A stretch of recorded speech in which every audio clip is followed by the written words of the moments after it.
Welcome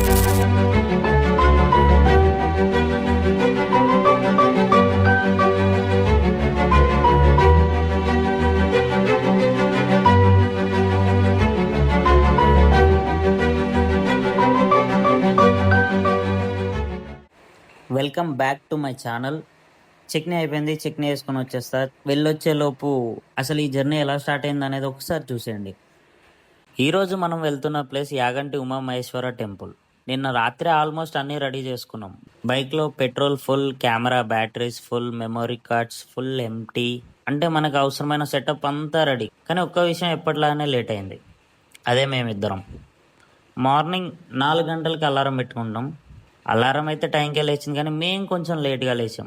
సూర్యుడు వచ్చేలోపు city దాటేయాలనుకుని fix అయినా మేము అలారం లేట్గా మోగినా సరే, మేము లేట్గా లేచినా సరే ఫాస్ట్గా రెడీ అయిపోయి ఫాస్ట్గా బయటికి వెళ్ళిపోయాం. ఎలాగో అలా ఫైనల్లీ మార్నింగ్ 5 గంటలకి హైదరాబాద్ నుంచి స్టార్ట్ అయిపోయాం. అప్పటికి రోడ్స్ కూడా ఆల్మోస్ట్ ఎంటీ. ఆ మార్నింగ్ రైడ్కి ఉండే ఫీలింగ్ అస్సలు వేరే లెవెల్. అంతే కొంచెంగా సిటీ దాటేసాం. ట్రాఫిక్ తగ్గింది, బిల్డింగ్స్ తగ్గాయి.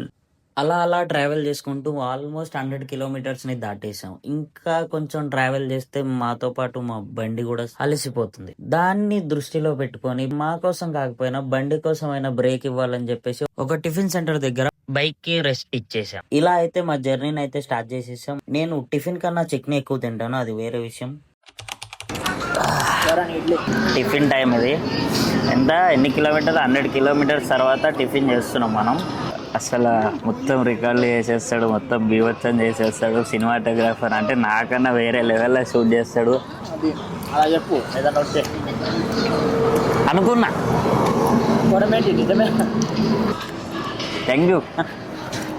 ఇంతకంటే ఏం చెప్పగలం. అలా టిఫిన్ని కంప్లీట్ చేసేసి యాగంటి టెంపుల్కి అయితే స్టార్ట్ అయిపోయాం.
అలా కాసేపటి ప్రయాణం తర్వాత కర్నూలు చేరుకున్నాం. మనం హైవే మీద వెళ్తుండగానే దూరం నుంచి ఈ భారీ హనుమంతుడి విగ్రహం కనిపించింది.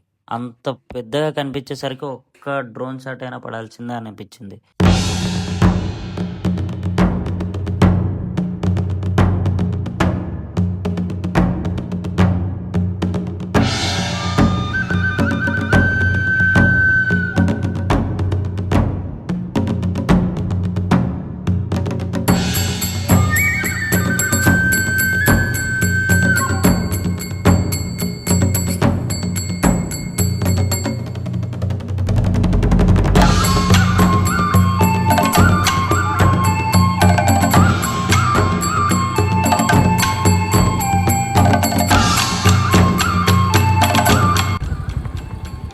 Bro, Yaganti temple.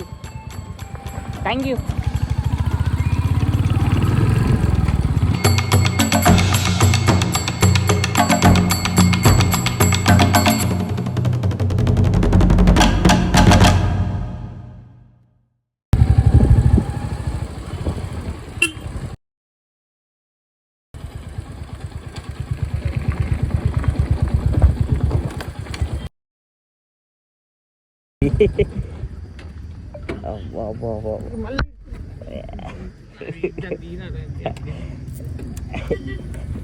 వెయిట్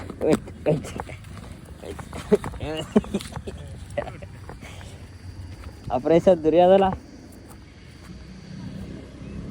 తీరా రోడ్ అంటే అంత కిందికి దిగాలనా బ్రో? అరే ఆ రోడ్ ఏందిరా మరి? అంటే వీళ్ళందరూ దిగి అటే పోతారా?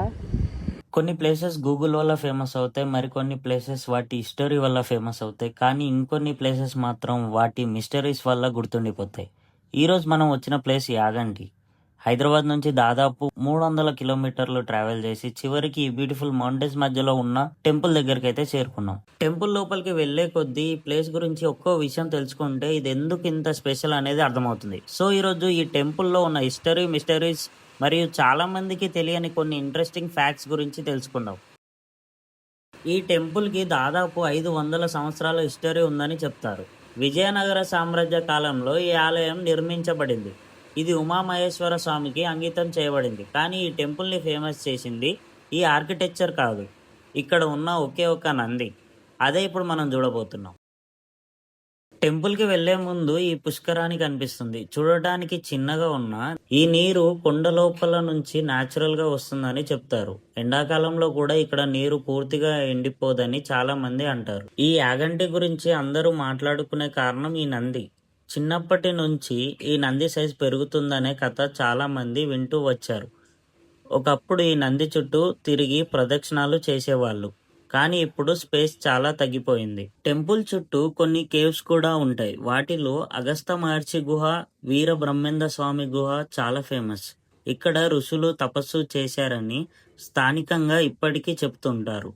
ఈ కేవ్స్ లోకి వెళ్ళినప్పుడు అసలు బయట క్రౌడ్ ఉన్నా లోపల మాత్రం పూర్తిగా సైలెన్స్ గా ఉంటుంది. నిజం చెప్పాలంటే యాగంటి అనేది ఒక టెంపుల్ మాత్రమే కాదు, హిస్టరీ, నేచర్, ఆర్కిటెక్చర్ ఇవన్నీ ఒకే చోట కలిసిన ప్లేస్.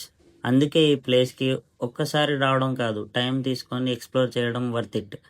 మీరు కూడా ఎప్పుడైనా యాగంటి వస్తే కేవలం దర్శనం చేసి వెళ్ళిపోకుండా ఈ మౌంటైన్స్ని చూడండి, ఈ కేవ్స్ని ఎక్స్ప్లోర్ చేయండి. అప్పుడే యాగంటి ఎందుకు ఇంత స్పెషల్ అనేది మీకు అర్థమవుతుంది.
వీడియో మీ అందరికీ నచ్చిందని అనుకుంటున్నాను. వీడియో నచ్చితే మాత్రం లైక్, షేర్, సబ్స్క్రైబ్ చేసుకోవడం మాత్రం అస్సలు మర్చిపోవద్దు. నెక్స్ట్ ఇలాంటి సినిమాటిక్ ట్రావెల్ డాక్యుమెంటరీస్తో మీ ముందుంటాను. Until then bye.